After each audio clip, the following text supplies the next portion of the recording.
কি বুঝাতে চাচ্ছ? বাপ বেটা মিলে যৌতুক নিয়েছো কেন? ভিক্ষা করে খাবা। মাটি কাটার মানুষ ভিক্ষে যদি না পাও তো চলে যাওয়া ট্রেন স্টেশনে রাজশাহী, এভাবে ভিক্ষা চাইবা বাপ বেটা। ভিক্ষা করা টাকা দিয়ে চাউল কিনে ভাত খেয়ে বাদাত কবুল হবে, এটা অনেক ভালো। যৌতুকের টাকা দিয়ে চাউল কিনে ভাত খেয়ে বাদাত কবুল হবে না। ভিক্ষা করা টাকা যৌতুকের চেয়ে অনেক ভালো। দেখো বাপ বেটার মুখ খাটো হয়ে গেছে, দেখো তোমার বাপের মুখ খাটো। বেটা গৌরব বুঝো না? মানুষের বাড়িতে কাজ করে খাওয়া গৌরব থাকবে, একটা সাহস থাকবে। একটা শ্বশুরকে মানুষের বাড়িতে কাজ করে করে রমজান মাসে একটা লুঙ্গি কিনে দেবে, আব্বা আপনাকে একটা লুঙ্গি কিনে দিলাম, তোমার ভিতরে একটা সাহস কাজ করবে। মানুষের কাছে জিনিস দাম কেন? হাত পাতে তো খারাপ। আল্লাহ রাসূল বলছেন যে হাত পাতে এটা হলো ঘৃণিত হাত, আর যে দেওয়া হাতটা ভালো। দেওয়া হাতটা ভালো নেওয়া হাতের চেয়ে। কোন শরমে শ্বশুরের কাছে চাইলে যাবে? আর চাঁপাইনবাবগঞ্জ রাজশাহী জেলার বিবাহের শুরু থেকে নিয়ে শেষ পর্যন্ত একটা কাজও জায়েজ নয়, সবই হারাম। আমার জানা অনুপাতে একটা কাজও জায়েজ নয়, সবই হারাম। আমি সূচনাতে আপনাকে বলছি, এইভাবে সবাই মিলে বউ দেখতে যাওয়া হারাম, এইভাবে বউ বায়না করা হারাম, এইভাবে থোবড়া করা হারাম। সারা গ্রামের লোক ওই বেটি ছেলেটার মুখে ক্ষীর তুলে দিচ্ছে। আরে ক্ষীর তুলে দিতে হয় বউয়ের মুখে, স্ত্রীর মুখে। এ কোন নোংরা নীতি, এ কোন বর্বর জঘন্য নীতি। এই নীতিতে পেশাব করে দাও। সেদিন তো তোমাকে আমি বলে গেছি, ডুলি বিবি শব্দতে এমন ভাবে পেশাব করে দিবা যে 10 বছর 20 বছর পরে মানুষ যেন ডুলি বিবি শব্দ খুঁজে না পায়। কি গো ডুলি বিবি মানে কি? এরকম যেন হয়ে যাবে। এতগুলো বেটি ছেলে মহিলা মানুষ কেন যাবে ওখানে? কোন সরমে যাবে? ঢং ঢং করে চলে যাচ্ছে আর ঘুরে বেড়াচ্ছে। কেন যাবে? কোথায় তার প্রমাণ? কোথায় ক্ষীরকাঁচির প্রমাণ? কোথায় আমাটার প্রমাণ? কোথায় ছেলের পক্ষ থেকে যা লোক গেছে মেয়ের পক্ষ থেকে তার অর্ধেক আসবে, আর মেয়ের পক্ষ থেকে যা এসে ছেলের পক্ষ থেকে তার ডবল যাবে? কোথায়? বিবাহ পড়াতে হবে আগে মেয়ের কাছে, তারপরে ছেলের কাছে। কোথায়? একটা নীতি প্রমাণ করতে পারে? সব হারাম। কাজী সাহেব খুব ক্ষিপ্ত হয়েছে। আব্দুর রাজ্জাক সাহেব, আপনি এই কথা বলেন যে আমাদের খাতার পাতা দিয়ে পেশাব পায়খানা করে পবিত্রতা অর্জন করতে হবে, আমাদের খাতাকে টয়লেট পেপার হিসাবে ব্যবহার করতে হবে। আপনি এই কথা কোন সাহসে বলেন?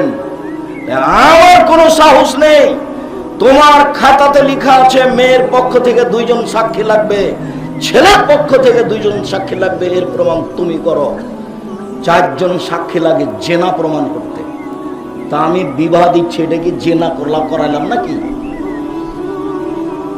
কিয়ামত পর্যন্ত সময় থাকলো, বিবাহের জন্য যদি 4টা সাক্ষী প্রমাণ হয়ে যায়, আমার জীবদ্দশায় প্রমাণ হয়ে গেলে সেদিন থেকে আমি জাতিকে বলবো আসসালামু আলাইকুম, আমার ভুল হয়েছে, আমি বাড়ি চলে গেলাম, আর কোনোদিন জাতির সামনে আসবো না। 4টা সাক্ষী কেন ওখানে? 4টা সাক্ষী কি প্রমাণ করতে লাগে বলেন তো? একটু জানা আছে আপনাদের? জেনা প্রমাণ করতে 4টা সাক্ষী লাগে। আর ওর সূচনায় হারাম বলছে যে ছেলের পক্ষ থেকে পক্ষ আবার কি? আল্লাহ নবী বলেছেন যে একটা বিবাহ জায়েজ হওয়ার জন্য 2 জন মানুষ লাগে, সেখানে পক্ষ নেই, লাগবে বাপ আর লাগবে 2 জন সাক্ষী। তিনি বলেন লা নিকাহ ইল্লা বিওয়ালিন, বাপ ছাড়া বিবাহ হয় না। উকিল বাপ হারাম, উকিল বাপ হারাম। চট্টগ্রাম, সিলেট, বরিশালে সেদিন থেকে উকিল বাপই বাপ। ওই মেয়ের বাড়ি, এখন ওটা মেয়ে, ওই বাড়ি বেড়াতে যাবে, মেয়ে আবার ওকে বাপ বলে ডাকবে, ও বাপের বাড়ি যাবে। অবাক কথা, উল্টে গেছে। সেদিন থেকে যে আসল বাপ ছিল সে নাকি বাদ পড়ে গেছে, এখন উকিল বাপ এসেছে। আর চাঁপাইনবাবগঞ্জ রাজশাহীতে উকিল বাপ বাপ নয়, তবে উকিল ধরা হয়। তো বাপ ইচ্ছে তো বেঁচে আছে, ওকে মেরে ফেলেন দিয়ে আর একজনকে উকিল ধরে। ও বাপই থাকতে আবার উকিল বাপ আসলো কেন? একেবারে নোংরা, একেবারে হারাম, একেবারে জঘন্য, যার জন্য প্রত্যেকটা নীতি একবারে হিসাব করে দেওয়ার মতো।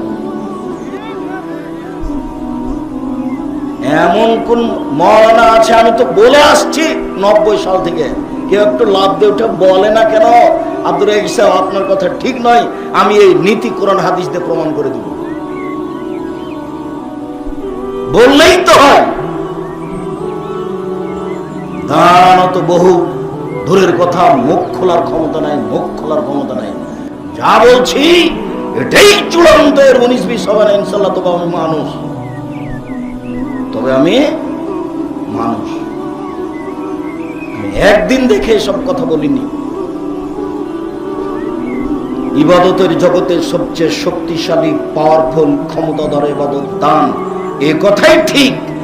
এর পরেও আল্লাহ নিজে হাতে দানের নেকি দিবেন না, নিজে হাতে নেকি দিবেন সিয়াম, রোজা। ইবাদতের জগতে সিয়ামের চেয়ে শক্তিশালী কোনো ইবাদত পৃথিবীতে নেই। সালাত এমন একটি ইবাদত যার উপরে নির্ভর করে অন্যান্য ইবাদত। বুঝলাম সবচেয়ে দামি ইবাদত সিয়াম। আব্দুর রাজ্জাক সাহেব আপনার মুখে এটাই বুঝলাম। এর পরেও বলছি, যদি নামাজ না থাকে, সালাত না থাকে, তাহলে সিয়ামের মতো ইবাদতকে আল্লাহ কেটে দেবে। এই কথাই ঠিক যে দান সবচেয়ে শক্তিশালী ইবাদত। তবুও যদি নামাজ না থাকে, সালাত না থাকে, তাহলে ওই দানের মতো ইবাদতকে আল্লাহ কি করবেন? কেটে দিবেন, ওটা বাতিল। আব্দুর রাজ্জাক সাহেব আপনার মুখে শুনেছি, আপনি একদিন বলছিলেন যে লাইসা শাইউন আকরামা ইনদাল্লাহি মিনাদ দুআ, চাওয়া, ভিক্ষা করা আল্লাহর কাছে, আল্লাহর কাছে চাওয়া কাজটা আল্লাহর কাছে যত প্রিয়, পৃথিবীর কোন কাজ আল্লাহর কাছে তত প্রিয় নয়। মানুষের কাছে চাইলে মানুষ ক্ষেপে যায়, আর আল্লাহর কাছে চাইলে আল্লাহ খুশি হন। দুটো বাক্য মনে রাখবেন। মুরব্বী এদিকে খেয়াল করেন।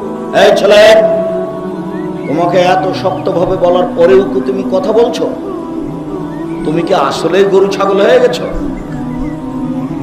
তোমার কাছে বড় মোবাইল থাকে, ল্যাংটা বেটি ছেলেকে দেখে, জেনা দেখে তুমি চক্ষু ঠান্ডা করো, তুমি কলিজা ঠান্ডা করো, এই দিয়ে তুমি দেখাতে চাচ্ছ যে আমি শিক্ষিত যুবক। তোমাকে তো আমি সেদিন বলে গেছি যে তুমি বড় মোবাইল আর কাছে রাখবা না কোনোদিন, বড় মোবাইলে পেশাব করে দিবা। বড় মোবাইল তোমাকে ধ্বংস করেছে, তোমার বাপকে ধ্বংস করেছে, তোমার মাকে ধ্বংস করেছে, তোমার বংশকে ধ্বংস করেছে। তুমি বড় মোবাইলে দিন রাত ল্যাংটা মেয়েকে দেখছো, কলিজা ঠান্ডা করছো, চক্ষু ঠান্ডা করছো।